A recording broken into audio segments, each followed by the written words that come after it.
Rural recipe খোঁজে আমরা আবার বেরিয়ে পড়লাম। তবে আজ আমরা যাব একটু বাজারে, তারপরে সেখান থেকে স্পটে।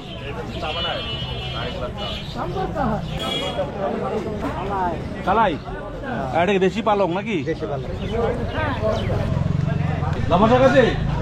এই তো পাওয়া গেছে। এটা হচ্ছে লাফা শাক। এই শাকটা দিয়ে আমরা আজকে আমাদের রুরাল রেসিপির নতুন এপিসোড তৈরি করব।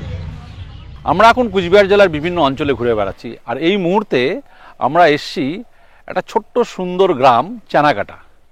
আর এই গ্রাম থেকে আমরা তুলে ধরবো এই অঞ্চলের মানুষ যারা মূলত রাজবংশী, তাদের দুটো ইউনিক খাবার, দুটো ইউনিক রেসিপি।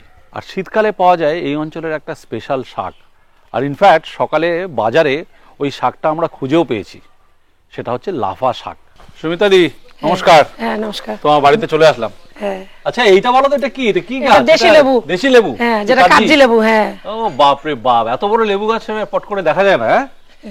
তুমি তো বলেছো লাফা শাক দিয়ে বানাবে, কিন্তু কি বানাবে সেটা কিন্তু বলোনি। লাফা শাকের তেলকা হবে। লাফা শাকের তেলকা, এটা শীতের সময় এটা হয়। লাফা শাকটা সবসময় পাওয়া যায় না। আর তার মধ্যে যেটা আমার ফেভারিট খাবার দেশি মানুষের, আমাদের রাজবংশীদের, ওই লাফা শাকের তেলকা। ও, এটা দিয়ে ভাত খেলে গলায় মানে না ঢুকতে ভিতরে ঢুকে, এটা স্লিপারি ব্যাপার আছে। এত মজা আর কি। হ্যাঁ, এটা আমাদের নিজের জমিতে লাগানো আছে। লাফা শাক ছাড়া ওর সঙ্গে কি অন্য কিছু কোনো মিক্স করো?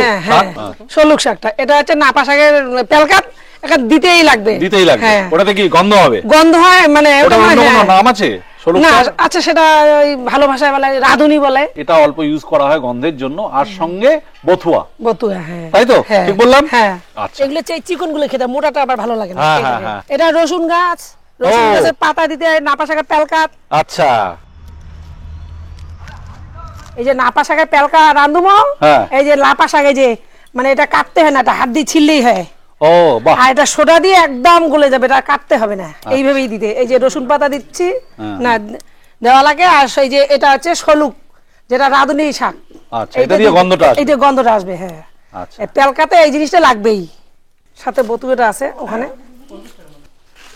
ও, এটার সঙ্গে তুমি বথুয়া শাকও দাও, দিতে পারো, তাই না? হ্যাঁ। সমস্ত শাকটা এখানে কাটা হয়ে গেছে, ধোয়া হয়ে গেছে। মানে কটা একলা দিছো? এটা না, মোটামুটি 3-4 বার ধুতে হয়, মানে যাতে নোংরা না থাকে। আচ্ছা আচ্ছা আচ্ছা। এই যে তেলকা রাঁধিতে কি কি লাগবে, এই যে নুন লাগবে, এই যে রসুন লাগবে, এই যে সামান্য একটু তেল লাগবে। আর তেল খুব কম লাগবে, তাই না? কম, মানে সামান্য।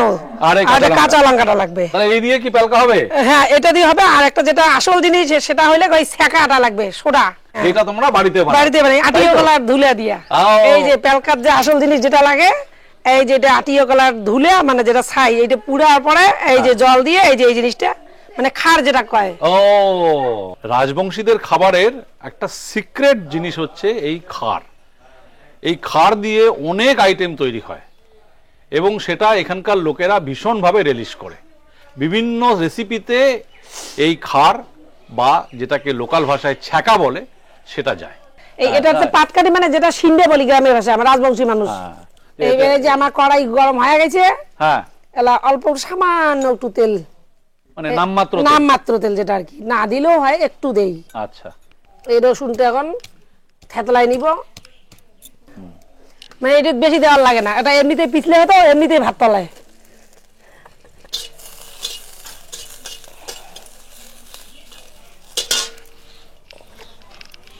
এই যে এইবার সোডা ছাকাটা প্রথমেই ছাকাটা দিতে লাগবে। হ্যাঁ। আচ্ছা আচ্ছা আচ্ছা। কতটা দেবে? এই এটা একটা মাপ আছে, একটু দিতে হবে। এখন একটু জল দিব, কারণ এই ছাকাটাতে তো হবে না, মাপ মতো একটু জল দেওয়ার লাগবে। এটা একটু ফুটবে, তাই তো? ফুটবে, তারপরে আমি পাতা এই লাফা শাকটা দিব। তারপরে তুমি শাকটা দেবে। হ্যাঁ, শাকটা দিব, লঙ্কাটা কাটি দিব। এটা কিন্তু কাঠারি বলে। হ্যাঁ হ্যাঁ হ্যাঁ হ্যাঁ। এই যে আমি কাঁচা লঙ্কা দিব, এখন দিলাম। এই যে আর একটা দিব পরিমাণ মতো, বেশি ঝাল হইলে আবার ভালো লাগবে না খাইতে। আজকাল এই তোলা উনুন দেখাই যায় না। ছোটবেলায় পিকনিকে আমরা এটা ইউজ করতাম, যে এইটা সঙ্গে নিয়ে চলে যেতাম, সেটাতে রান্না করা হতো। ছাকার জল উঠে গেছে, এবার এই যে আস্তে আস্তে রাপা শাকগুলো দেওয়া খাবে, আস্তে আস্তে।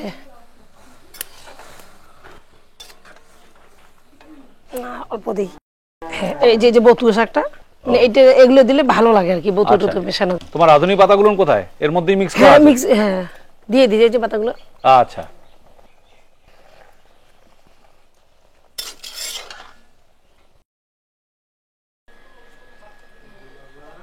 এই বাকি শাকটা বাকি শাক, হ্যাঁ এইবারে নুনটা দেই, এই যে এইবার একটু ঢাকি দেই তাহলে তাড়াতাড়ি হবে।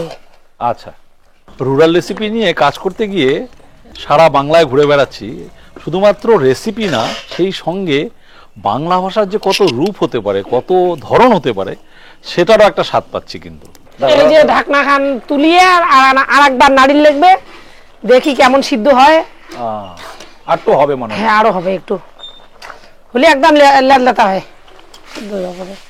সামান্য না হলুদ নিয়ে মানে দেখা খাবে যে জিনিসটা মানে স্বাদ মতো ছেঁকাটা লাগিল কি না লাগিল, এই যে এমন করে না দেখিল লাগবে। আচ্ছা, এই যে আর মানে ছেঁকাটা লাগে নাই, ও, পরিমাণ মতো হয় নাই, ওটা এখনো হয়নি। ছেঁকাটা লাগলে একদম লাল হয়। ও আচ্ছা আচ্ছা আচ্ছা আচ্ছা। আর একটু আমি দিলাম, এই দেই, আর বেশি না দেই, এবার বেশি হয়ে গেলে ভালো লাগবে না টেস্টটা। এক ধরনের শাকের স্যুপ বলা যেতে পারে। আচ্ছা, সেদ্ধটা তো সব হ্যাঁ দেখে সেদ্ধ নিয়েছো। টেদ্ধ, হ্যাঁ সেদ্ধ হয়ে গেছে। যেহেতু খার এটা অ্যান্টাসিডের কাজ করে, আর সেই জন্যই লোকেরা বিলিভ করে যে এটা পেটের জন্য খুব ভালো। আটিও গলা দুলের ছেঁকা খাইলে মাসে একবার খাইলে হাই প্রেশার কমে। ঠাকুরদেব কয় যে ছেঁকা খাওয়া মাসে একবার দুইবার, হাই প্রেশার কিসের ওষুধ খান, এই যে এই ছেঁকা খাইলে প্রেশার আপনি কমে যায়। ও, নাপা শাকের পেলকা হয়ে গেল, এইবার আমরা ঢালি নেই, এই যে ঢালা হয়ে গেল। এর আগের বার উত্তরবঙ্গে এসে আমার শাকের ছ্যাঁকা খাওয়ার সুযোগ হয়েছিল। আবার শীতকাল, এবার খাবো আর একটা রাজবংশী খাবার, পেলকা।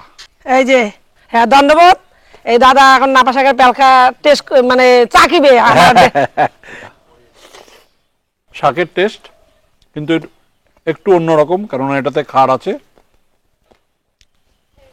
এবং ভাতটা খুব সহজেই খেতে পাচ্ছি, সঙ্গে একটু আলু ভাজাও আছে। সুমিতাদি, তোমাকে ধন্যবাদ রুরাল রেসিপিতে এই পেলকা করে দেখানোর জন্য।